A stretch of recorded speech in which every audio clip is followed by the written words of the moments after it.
بحبنا للدعوة لله رب العالمين تطيب. أسعد قلوبا بالهداية والتقى وانر طريقي كي أراه يطيب. بالهداية والتقى وانر طريقي كي أراه. بسم الله الرحمن الرحيم. الحمد لله رب العالمين، والصلاة والسلام على أشرف الأنبياء والمرسلين نبينا محمد وعلى آله وصحبه أجمعين. Chers frères, chères sœurs, assalamu alaikum wa rahmatullahi wa barakatuh. Et bienvenue à tous et à toutes dans la continuité de l'énumération des bénéfices tirés du hadith, les étapes de la création de l'homme dans le ventre de sa mère. Et ce noble hadith a de nombreux bénéfices. Et parmi ces bénéfices, la fin de l'homme. Et la fin de l'homme dans ce bas monde est de deux sortes. Ou bien il fait partie des bienheureux, ou bien il fait partie des damnés. Et ceci en fonction de ses œuvres accomplies dans ce bas monde.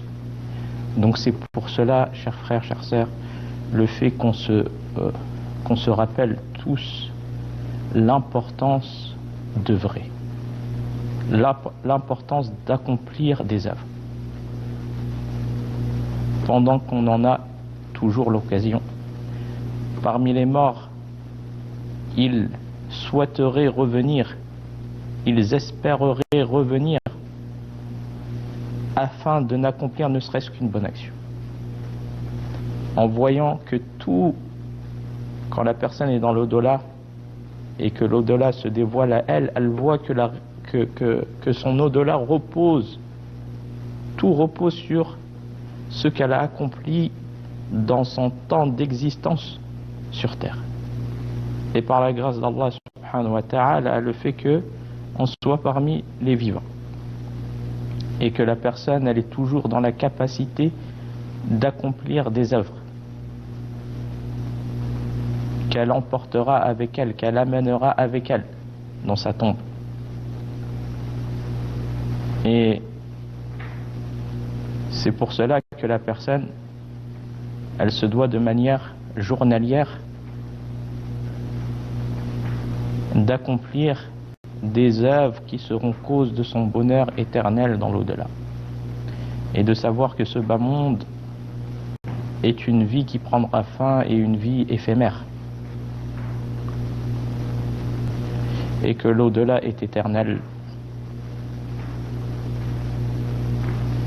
Donc, saisir l'occasion et faire sa balance journalière. Et parmi la balance journalière, le fait de voir où on en est par rapport aux ordres d'Allah subhanahu wa ta'ala, et parmi celle-ci, l'accomplissement de la prière, qui est négligé chez de nombreuses personnes et qui fait partie des premières œuvres sur lesquelles les gens seront jugés au jour de la résurrection, et qui fait partie des œuvres les plus aimées d'Allah subhanahu wa ta'ala, la relation entre la créature et le créateur. Eh bien la personne verra que tout, dans l'au-delà, que tout reposait sur les œuvres accomplies dans ce bas monde, que ce soit le bonheur de la personne tout comme le malheur de la personne. Tout était en fonction des œuvres accomplies par la personne et dont il en était la cause. Et dont il en était la cause. Et cela nous permet de pouvoir être attentifs. Allah subhanahu wa ta'ala, il dit فَمِنْهُمْ شَقِيٌّ وَسَعِيدٌ. Certains hommes seront malheureux et d'autres bienheureux. Et aussi, parmi les bénéfices que l'on peut tirer de ce noble hadith, et que les œuvres valent selon leur fin, et que ce sont les dernières œuvres qui sont déterminantes de la fin heureuse ou malheureuse de la personne, comme nous avons pu le voir. Ce sur quoi la personne mourra, la situation dans laquelle les anges viendront récupérer l'âme de la personne, sur une bonne action, sur une mauvaise action. C'est pour cela qu'il incombe de persévérer sur cette religion et l'accomplissement de ce qui sera utile à la personne dans l'au-delà et qui sera cause pour lui de bonheur éternel sans fin. Ni tristesse au paradis, ni tristesse, ni souci, ni fatigue. Un plaisir de manière continue et éternelle par cause de ce qu'il accomplissait dans ce bas monde. Et c'est pour cela qu'il est demandé à la personne de rester ferme et de s'accrocher à sa religion, l'islam.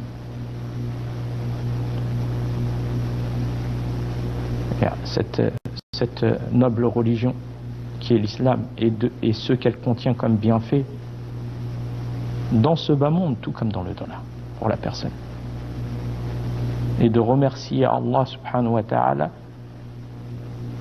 du meilleur bienfait qu'il ait pu accorder à la personne, qui est l'islam. Comme le prophète sallallahu alayhi wa sallam dit, celui dont la dernière parole est la ilaha illallah entrera au paradis. Comme le prophète alayhi salatu wa sallam a pu le citer. Et donc le fait de préserver cette religion, de choisir la bonne fréquentation, d'être bien entouré, tout ce qui peut amener à aider la personne à cheminer dans ce bas monde vers l'au-delà, vers Allah, vers le paradis, vers l'obéissance d'Allah ainsi que de son prophète. Tout ce qui peut aider la personne à cela, elle doit le faire. Car elle n'a qu'une seule occasion de vie, une seule. Une fois que l'âme est sortie du corps, il n'y a plus possibilité de revenir, ne serait-ce de vrai une petite œuvre. Donc la personne, elle doit se remémorer cela pendant qu'elle a toujours l'occasion de pouvoir œuvrer, en demandant à Allah subhanahu wa ta'ala de nous faciliter cela et de ne pas nous mettre parmi les insouciants à la mort et d'être pris par cette vie d'ici-bas éphémère qui te fait oublier ton au-delà, qui te fait oublier le jour de la résurrection, qui te fait oublier l'enfer ainsi que le paradis. Et c'est pour cela que lorsque le diable vient à la personne, cet ennemi déclaré, comme Allah subhanahu wa ta'ala l'a décrit, qui vient pour appeler la personne à la désobéissance d'Allah subhanahu wa ta'ala et le faire espérer à longue vie jusqu'à ce que la personne repousse les bonnes œuvres, jusqu'à quand? Car elle ne sait pas à quel moment la mort lui viendra. Allah subhanahu wa ta'ala, il dit وَمَا تَدْرِي نَفْسٌ مَاذَا تَكْسِبُ غَدًا, et aucune âme ne sait ce qu'elle acquérera demain. Personne ne sait ce qu'il va acquérir demain, personne. Et Allah subhanahu wa ta'ala, il dit وَمَا تَدْرِي نَفْسٌ بِأَيِّ أَرْضٍ تَمُوتُ, et personne ne sait dans quelle terre il mourra. Aucune connaissance de cela. Et on voit des gens qui étaient en bonne santé, aucun signe de maladie ou autre, et par simple crise cardiaque ils quittent ce bas monde. Or que dans la matinée, il était parmi les vivants. Et il se retrouve dans la soirée, même s'il était en bonne santé, parmi les morts. Donc personne n'est à l'abri. Personne ne connaît la fin de son temps de vie, mais tout le monde sait que le terme et la durée de vie va arriver. À chacun. Car Allah subhanahu wa ta'ala l'a décrété pour tout le monde. Donc, le fait de se rappeler ce noble hadith et aussi le fait de se faire son propre bilan, qu'est-ce que j'ai préparé pour mon au-delà? Car la personne qui réfléchit de cette manière-là,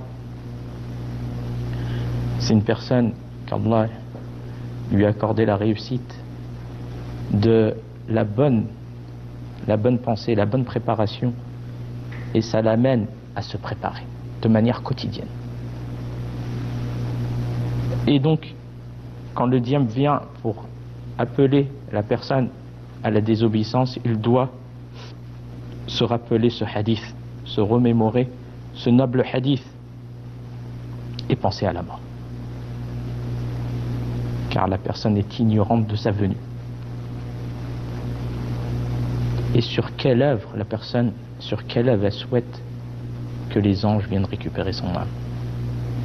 Sur quelle œuvre elle souhaite que la mort l'atteigne?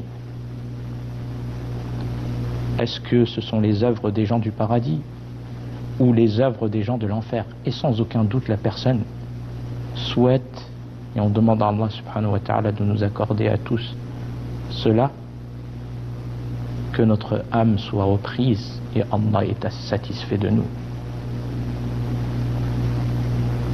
Car les œuvres sont selon leur conclusion.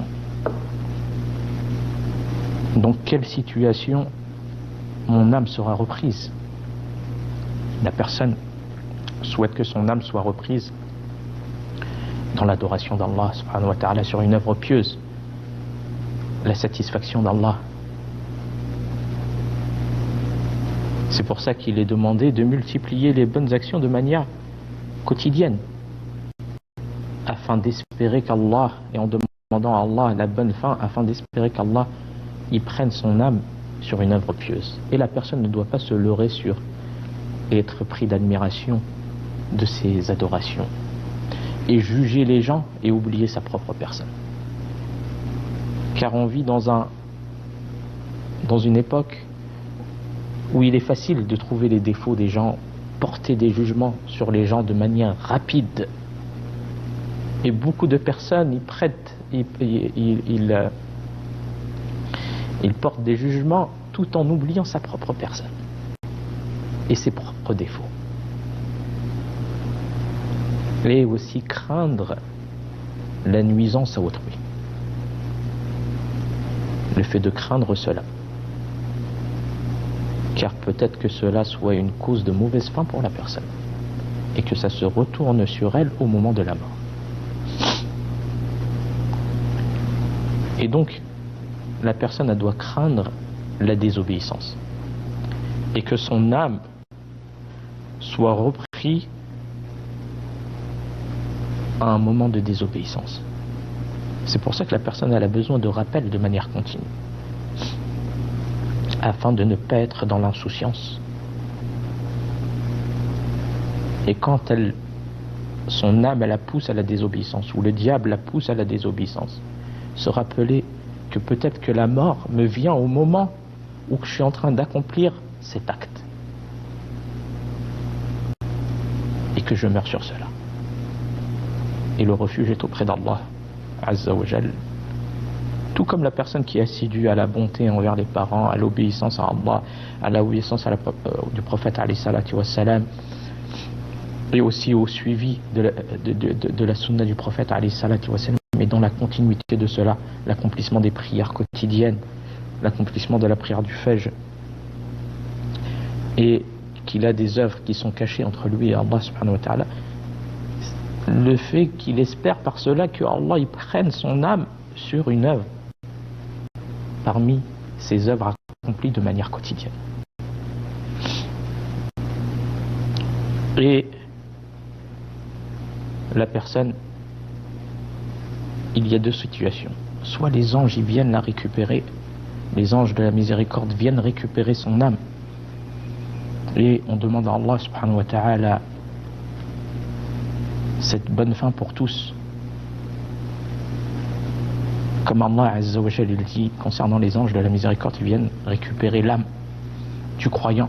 Allah subhanahu wa ta'ala il dit Inna alladhina qalu rabbuna Allah thumma istaqamu tatanazzalu alayhim al-malaikatu an la takhafu wa la tahzanu wa abshiru bil jannati allati kuntum tu'adun. Ceux qui disent notre Seigneur est Allah et qui se tiennent dans le droit chemin, les anges descendent sur eux disant n'ayez pas peur et ne soyez pas affligés et ayez la bonne nouvelle du paradis qui vous était promis. Yani, il aurait annoncé la bonne nouvelle du paradis à un moment difficile pour la personne qui passe vers quelque chose de nouveau. Et les anges de la miséricorde qui viennent l'apaiser à ce moment-là. Car ils délaissent la famille, ils délaissent. Donc, qui leur disent, les anges, n'ayez pas peur. Et ayez la bonne nouvelle du paradis qui vous était promis à ce moment-là, à un moment difficile. En demandant à Allah subhanahu wa ta'ala qu'il fasse que nous soyons tous parmi cette catégorie de personnes. Quant à celui qui a mécru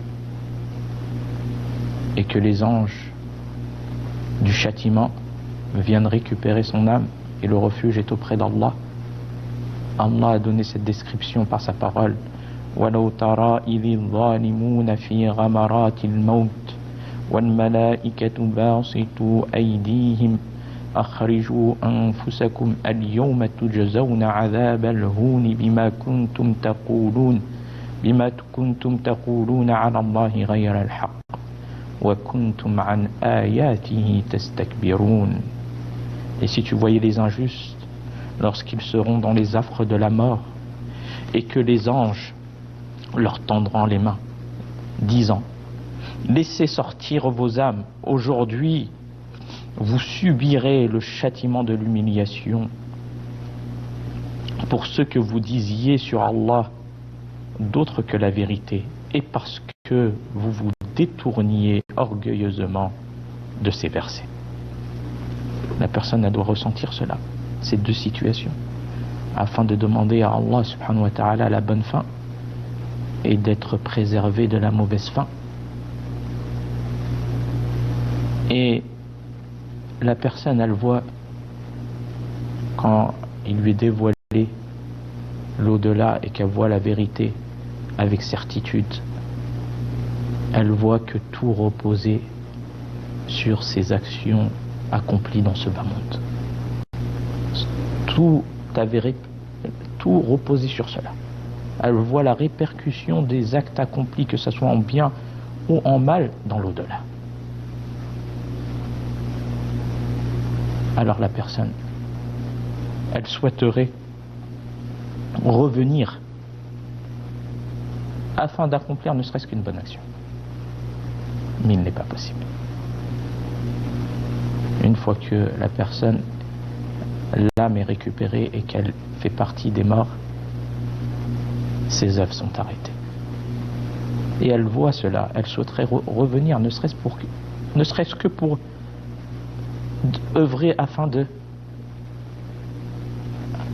d'accomplir une bonne action qui lui sera utile dans l'au-delà. Allah Azza wa Jalla dit حتى إذا جاء أحدهم الموت قال رب ارجعون لعلي أعمل صالحا فيما تركت كلا إنها كلمة هو قائلها ومن ورائهم برزخ إلى يوم يبعثون.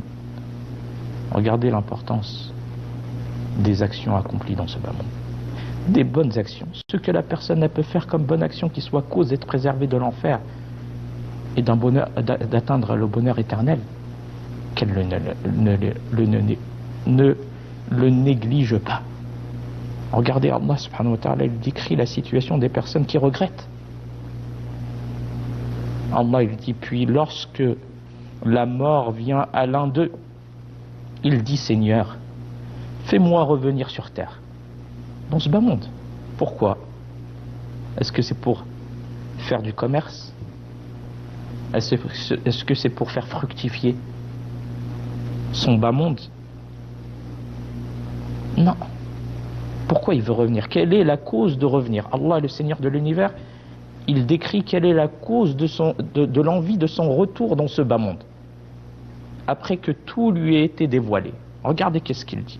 Puis lorsque la mort vient à l'un d'eux, il dit, Seigneur, fais-moi revenir sur terre, afin que je fasse du bien.